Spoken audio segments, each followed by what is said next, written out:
Buenas tardes, oyentes de Gente en Obra, ¿cómo están ustedes? Hoy tengo el gusto de presentarles a Fiorella Ventura, que junto a mí va a conducir Gente en Obra. ¿Cómo estás, Fiorella?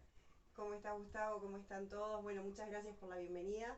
Es para mí un privilegio, por supuesto, empezar hoy a emprender este camino juntos Está bien. y bueno, y hacerle llegar a toda la audiencia los temas de actualidad, que bueno, que a todos les interesa, ¿no? Empezar trabajando, presentar al Bien, amigo. bueno, hoy tenemos el gusto de que nos acompañe el director nacional de educación del MEC, Gonzalo Baroni, que es economista y además tiene un máster en educación. Y bueno, nos va a estar contando un poco sobre lo que es la reforma educativa, en qué consiste, cómo va a estar afectando un poco lo que es la educación de nuestros chiquilines. Y bueno, además nos va a estar contando un poco lo que está pasando con la NEP, con Robert Silva, y demás. Bueno, Gonzalo, muchas gracias por acompañarnos. Bueno, muy buenas tardes a todos, muchas gracias por la invitación, es un gusto estar El en gusto es este nuestro. programa, la verdad, Por en esta favor. radio histórica Sí, que tantas veces uno la escucha en el dial y bueno, estar por aquí la verdad es un honor, así que gracias está Gustavo, bien. gracias Fiorella por la invitación. Bueno, sí, la educación tiene varios temas, en este momento estamos con una serie de cambios, de transformaciones que estamos queriendo llevar adelante, que la gran mayoría de ellos fueron reclamados por la población, es una de las razones por las cuales, a nuestro entender, ha habido un cambio de gobierno y bueno, que luego de la pandemia ahora se estén suscitando algunos eventos, sobre todo movilizaciones y demás, es parte de la democracia. Cuando uno no está de acuerdo tiene el derecho a reclamar y cuando uno está muy convencido de las reformas y los cambios que quiere llevar adelante, no tiene que titubear y tiene que avanzar y bueno, estamos en esa discusión pública. Yo te entiendo, todo el mundo tiene derecho a reclamar, pero hay maneras de reclamar también. Hay maneras con orden, sin faltar el respeto, que fue lo que yo vi, por lo menos en la televisión, con Robert Silva cuando estaba en el cerro, ¿verdad? Y lo más grave creo de esto es que no son los alumnos, sino que muchas veces son quienes educan a nuestros hijos y eso creo que es bastante preocupante. Bueno, termino.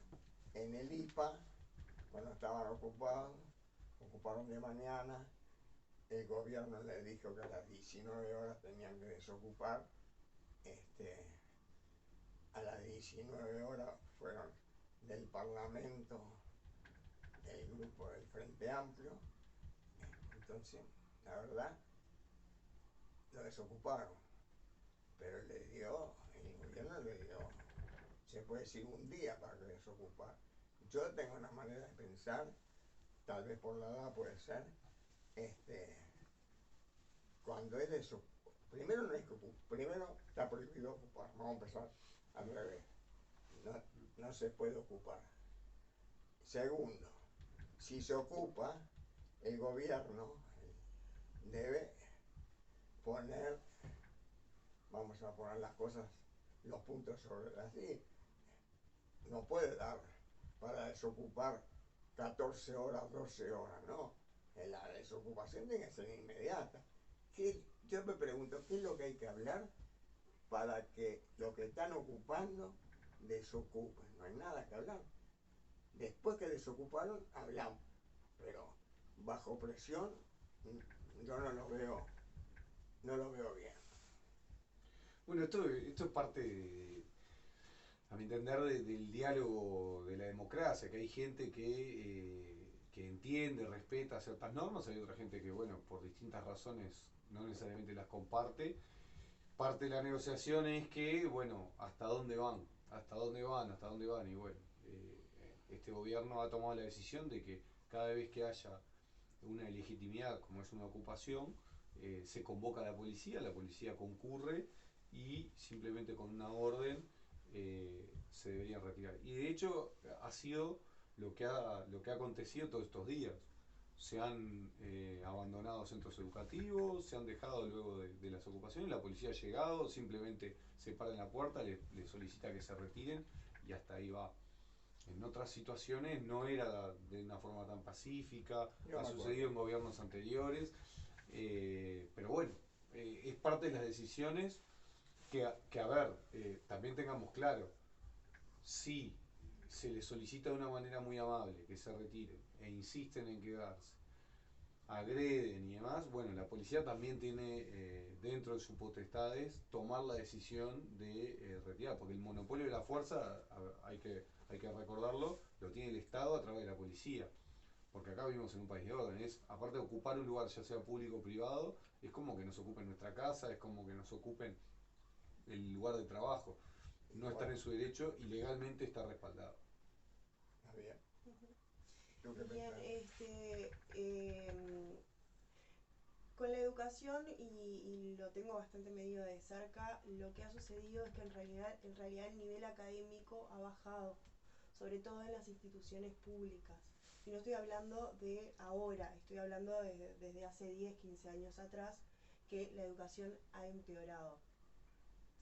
Hablo de chiquilines que pasan al liceo, por ejemplo, con una caligrafía espantosa y con muchísimas faltas de ortografía, que es algo que antiguamente no pasaba, porque no hace tanto que hice la escuela y nos pasaba que usábamos el cuaderno doble raya, hacíamos las planas de 100 veces, que te la aprendías por repetición en realidad la palabra, que bueno, que no cometías nunca más esa falta de ortografía, e incluso nos enseñaban las reglas ortográficas, por ejemplo la M y la B larga, cuándo iba S, cuándo iba C, en terminación sion, por decir algunas cosas. Y bueno, y otra cosa también es el tema gravísimo que hay con las matemáticas, que los chiquines hoy no suman ni restan sin la calculadora, ¿no? ¿Cómo va a impactar en eso la reforma? ¿Cómo va a ayudar a que, bueno, que los chiquilines, y acá sí, capaz que me tengo que retraer un poco al pasado, vuelvan a, a obtener los conocimientos y las herramientas para poder desarrollarse a futuro? El cambio, bueno, estas cosas que tú nombrabas, Fiorella, son algunos de los reclamos que hacen muchas familias con respecto a, bueno, lo que se llama la lectoescritura, leer, escribir, razonar, tener una visión crítica sobre un texto, poder eh, leer, por ejemplo, algún autor, una obra y poder reflexionar al respecto, el poder intercambiar, el poder eh, llevar adelante frases complejas que no sean simplemente diminutivos o sobrenombres o tener claro cuando hay un sujeto, un predicado, un verbo. Bueno, Ujú. ese tipo de estructuras mentales que organizan las ideas y organizan varias cosas, quizá alguna de las formas es a través de escribir en cuadernos doble raya y demás, pero también hay otros elementos. Yo Ujú. creo que el fondo, al final del día, es que los docentes, los maestros, en particular que son los que se encargan en esta primera etapa, las maestras que se encargan en esta primera etapa de enseñar a leer y escribir, tengan las herramientas suficientes ellos mismos, ellas mismas, de poder enfrentarse ante situaciones muy variadas.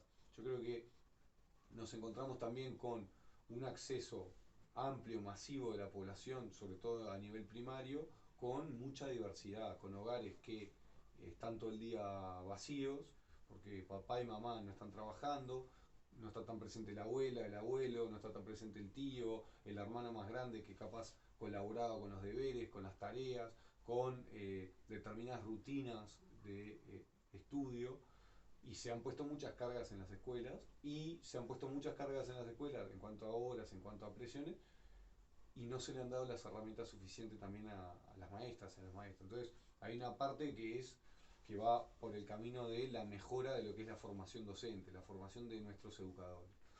Después hay una segunda parte que es cómo enseñar, que es esto que les decía al principio, si ese cuaderno de doble raya, si es un proceso de enseñanza a través de un medio digital, que puede ser una computadora, puede ser una tablet, puede ser cualquier otra herramienta, o si tiene que ser de otra forma.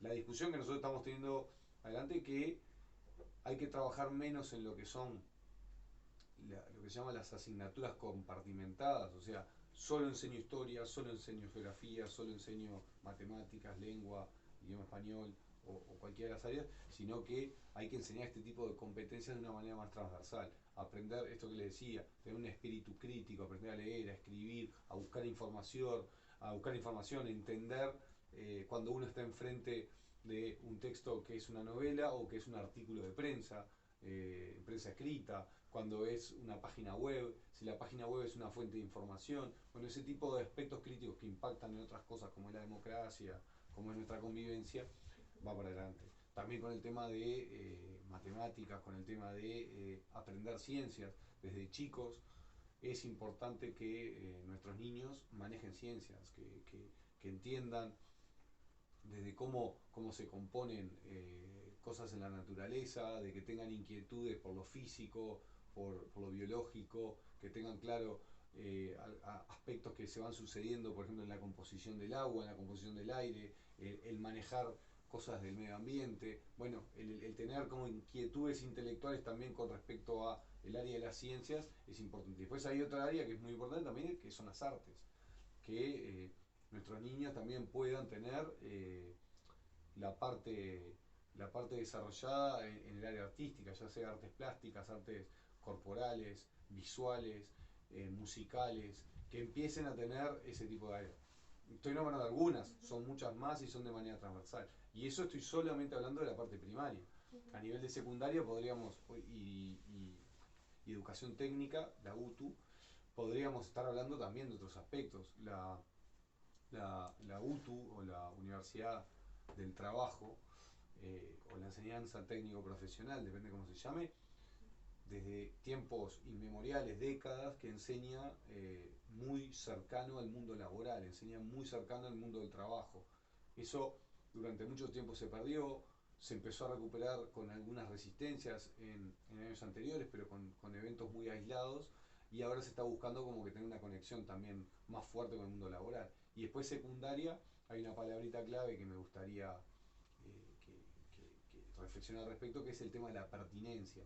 Hoy en día tenemos que 6 de cada 10 jóvenes no culminan la enseñanza media, no culminan ni secundaria ni UTU, nada de lo que está obligatorio en la ley. Por lo tanto, ahí estamos dejando primero mucha gente por el camino y segundo, que es la palabra esta que les quería decir, es la pertinencia. Porque cuando alguien le pregunta a un joven o a un adulto de mitad de edad que capaz no pudo culminar el liceo por distintas razones o la UTU por distintas razones, ¿por qué no seguiste estudiando? La gran mayoría de las veces hay una respuesta y hay estudios que lo han relevado eso, que dicen que no encuentran pertinente, que no les aporta nada, no les da ninguna herramienta para salir a trabajar, no les da ninguna herramienta que no esté en el celular, que no lo puedan ver a través de videos, que no lo puedan a través de páginas web.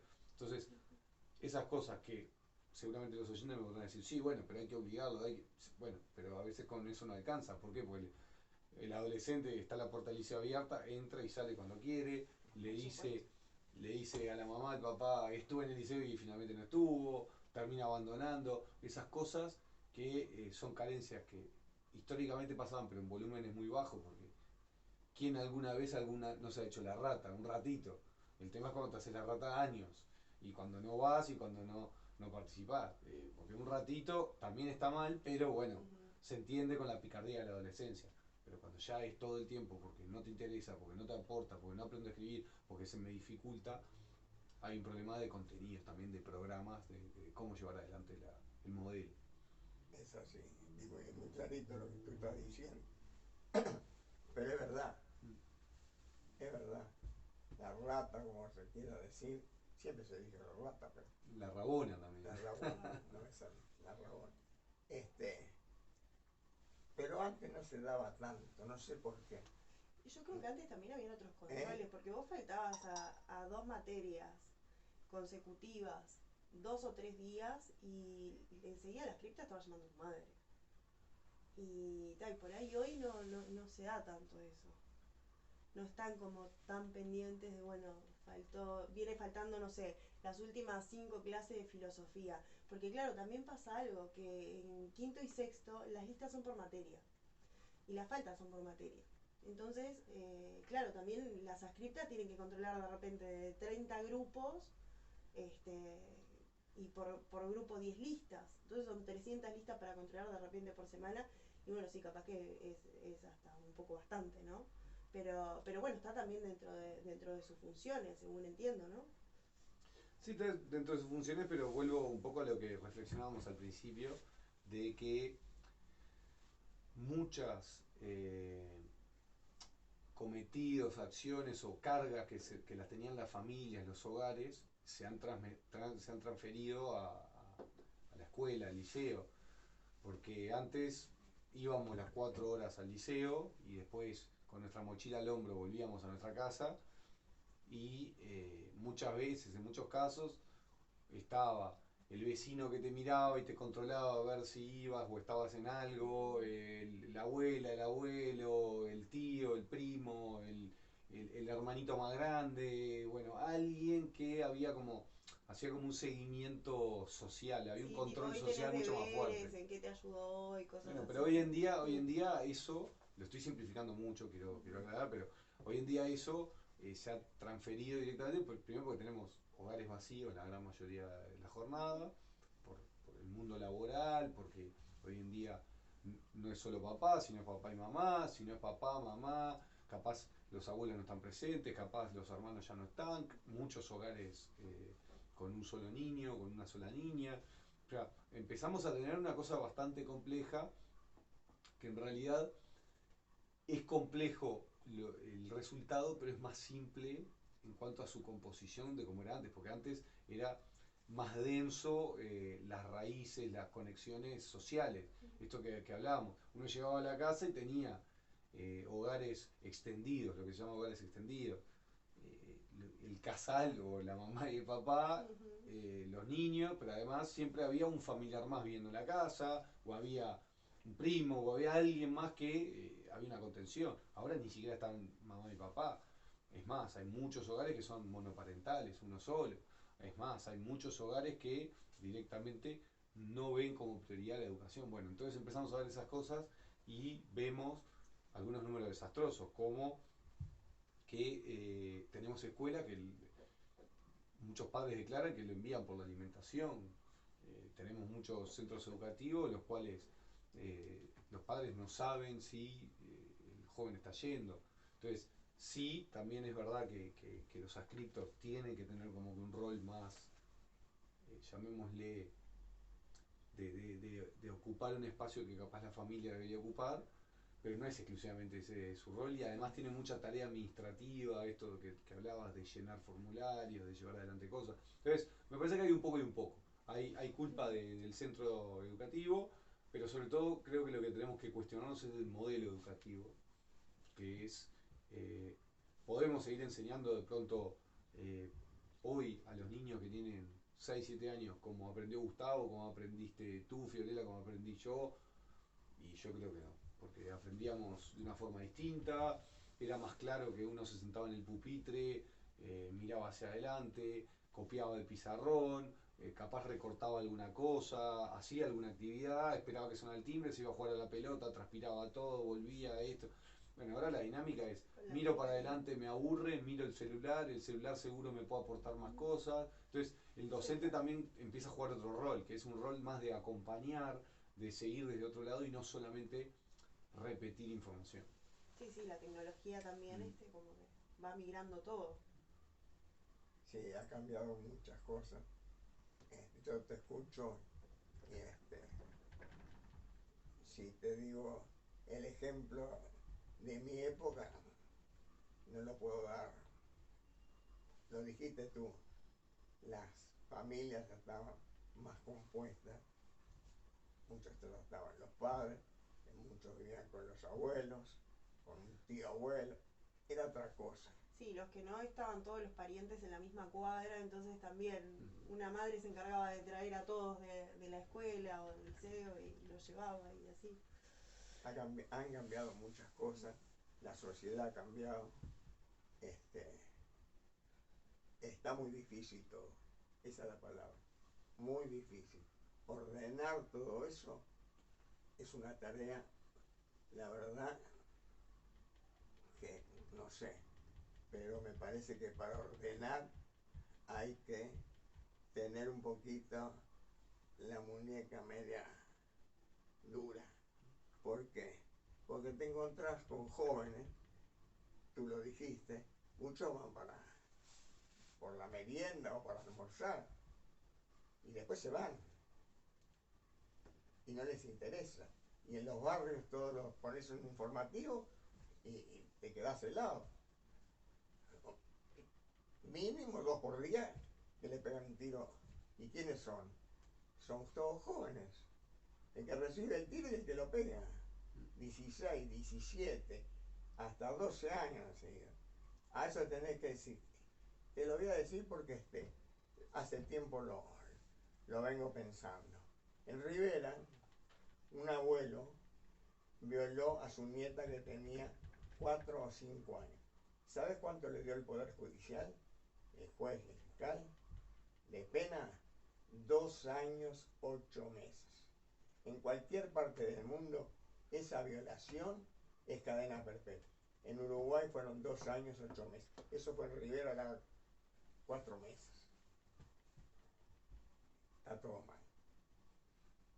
Ya sé que hay que respetar el Poder Judicial, los poderes están separados, esa es la verdadera democracia, pero hay algo que no está funcionando. Y para mí es el Poder Judicial, porque agarran a cualquiera, te tienen el currículum, vamos a llamarle, y decir, pero este mató, y está libre. Y va a seguir matando, y va a seguir violando. Algo falla. No sé cómo se puede arreglar. No tengo la fórmula yo. Pero es lo que yo veo, lo que miro todos los días y lo siento. Y cuando agarrás por 18 de julio, también notas un cambio abismal. No voy a dar nombre, porque te voy a respetar como invitado y aparte muy bueno lo que estás diciendo. Pero se nota.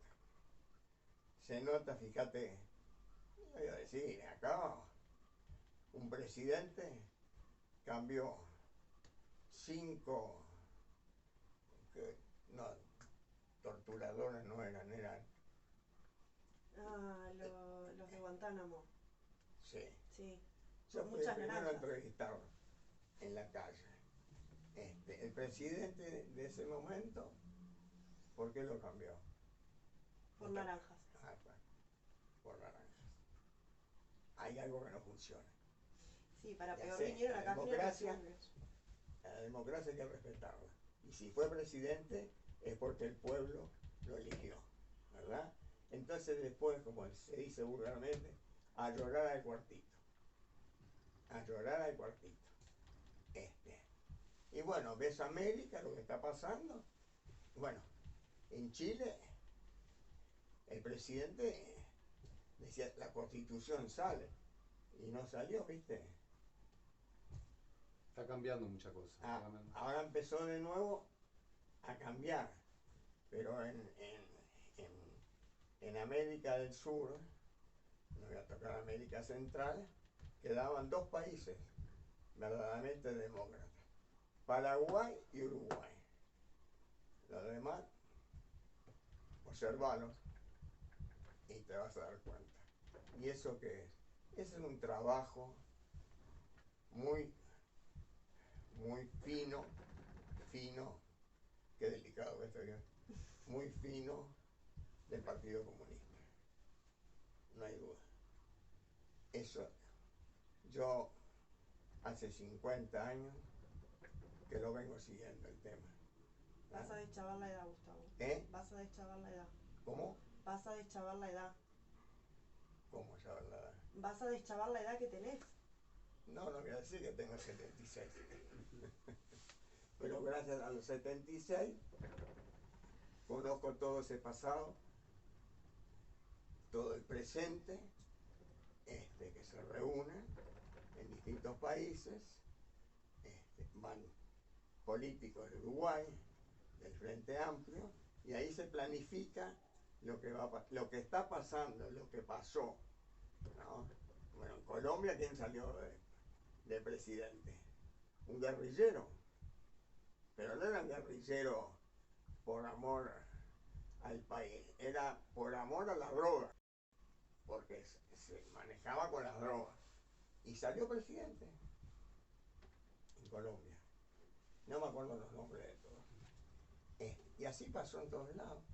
Así pasó, empieza, hay un libro que se llama 13 días, no sé si lo leíste, cuando de Sierra Maestra baja Fidel, entra en La Habana, y el primer discurso de él dice lo siguiente, una frasecita que decir, yo soy marxista, leninista, comunista. No lo había dicho antes, lo dijo ese día. Acá se escuchó directamente, no me acuerdo el nombre de la radio, pero yo tenía 13 años, no me acuerdo, más o menos, con otro amigo, un argentino, y nos quedamos helados. Como no era revolucionario por estilo, no era revolución, era otra cosa. Y ahí salió el libro 13 días, porque se reúne Kennedy, presidente, con el hermano y las Fuerzas Armadas. Kennedy quería invadir Cuba, el presidente Kennedy. ¿Por qué? Porque había misiles, submarinos, etcétera, etcétera, en Cuba. Las Fuerzas Armadas también. Y el hermano fue el que se opuso. Eso lo trataron durante 13 días, por eso se llama el libro 13 días, conseguirlo que te va a gustar. Y ahí están todas las conversaciones. Por eso, después de eso, pasó lo que pasó en toda América. ¿Cuántos viajaron? Algunos están en el Senado, de diputados, algunos trabajaron en Cuba, en la construcción, una mujer, y yo le diría que bueno, que ya que trabajó en Cuba en la construcción, y bueno, que trabaje en la construcción acá también, que dé una mano. ¿Ah? Me fui del tema, perdona. No, por favor, por favor. Bueno, Gonzalo, agradecerte que nos hayas acompañado el día de hoy. Muy bueno. Ha sido muy bueno contar con tu aporte y tu sapiencia sobre el tema, ya que estás ahí en el meollo del asunto. Y bueno, esperamos contar contigo nuevamente. Vas a Por aquí está. Bueno, muchísimas gracias por este espacio, gracias por tener, como hablábamos hoy, la importancia de la democracia, tener un espacio de reflexión, donde poder compartir, discrepar y reflexionar sobre lo que está sucediendo. Así que bueno, yo quedo a las órdenes y bueno, vamos a seguir adelante con muchos de los cambios que estamos planteando en la educación. Tienen que seguir adelante con mucha fuerza. Muchas gracias. Mental. Gracias. Gracias, que pase bien. Que usted me ha pedido, Yo me pico como a por otro lado, tanta gente a la que ha convencido. Gustavo es un pasional. Es por la